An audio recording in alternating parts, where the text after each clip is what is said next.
former Minneapolis police officer guilty on all counts in the death of George Floyd after 2 weeks of testimony and 10 hours of jury deliberation. And overnight, we saw peaceful demonstrations in cities around the country. This morning, Chauvin is waking up behind bars as he awaits sentencing at the correctional facility. He's 25 miles outside of Minneapolis, while prosecutors now turn their attention to 3 other officers charged with aiding and abetting in Floyd's death. We have complete coverage, including our new conversation with George Floyd's brother. Craig is in Minneapolis this morning to get us started. Craig, good morning.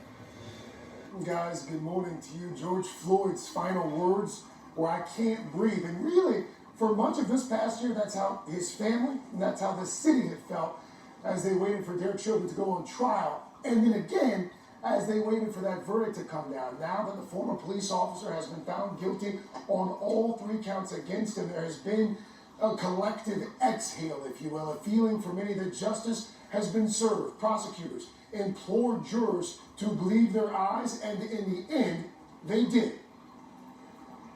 Overnight, crowds returning to the streets, this time to celebrate Derek Chauvin's guilty verdict. Almost a year after the country was transfixed by protests in the name of George Floyd. The highly anticipated verdict coming after just 10.5 hours of deliberations. Members of the jury, I understand you have a verdict.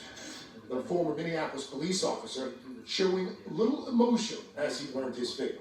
Count 1, unintentional second-degree murder while committing a felony.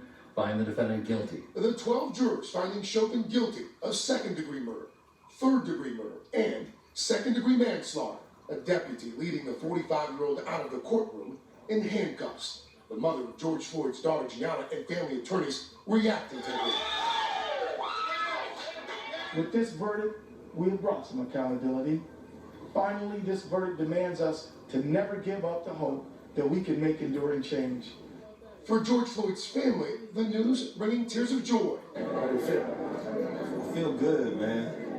I feel special. I feel like this is the day that we all been waiting for. But were you surprised by the speed with which the jury came back with the verdict? The video. You don't need nothing but the video. Somebody was tortured to death. And the world seen that, and everybody spoke up. And man, George, man, he's living in me right now. I love my brother so much, man.